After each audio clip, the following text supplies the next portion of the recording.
Syrian Democratic Forces fighters ride on vehicles in the north of Raqqa city, Syria February 5, 2017. Reuters Joint Chief of the Syrian Democratic Council announced that his forces will become part of the Syrian army after a settlement is reached in the war-torn country. Riyad Darrar announced that the army will then be tasked with arming the Syrian Democratic Forces SDF. He said of the USbacked SDF, the US remained true to its word and it is working on eliminating ISIS until a political settlement is achieved in Syria. Until stability is reached, we can say that the Americans have the right to translate their words into actions and they should withdraw from the country as they did in Iraq where they set a deadline for their departure, he added.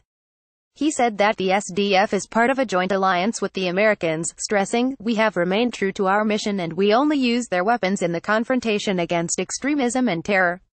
When the Syrian settlement is achieved, the SDF will become part of the Syrian army," Darrar stressed. "We are working towards peace in Syria, not a confrontation with any Syrian side. We are building ourselves and our regions. We are preserving them in times of peace and stability until the time of real negotiations arrives," he explained. "If we are headed towards a united federal Syria, then I believe there is no need for our weapons and forces because they will become part of the army," he stated.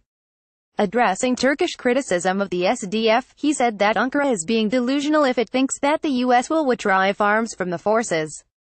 He dismissed its wishes, saying that the SDF will not relent to Turkish demands. The SDF was formed in October 2015 with a Kurdish majority and with the aim of fighting ISIS that had at the time held large swaths of northern and northeastern Syria.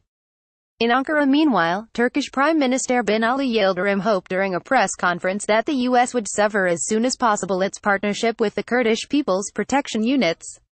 He made his remarks ahead of traveling to London on an official visit where he is scheduled to meet with his British counterpart Theresa May. He hoped that Washington would cut ties with the terrorist organization and return to its real partners and allies, reported the Anadolu news agency. In addition, he said that Ankara had repeatedly warned the US against sending reinforcements to the terrorist Kurdistan Workers' Party (PKK). The US had replied that its use of those terrorist groups in the war against terror was not an option, but a necessity, noted Yildirim. He said that the current phase in the region is witnessing the demise of ISIS, which means that the US no longer needs to send reinforcements to the PKK.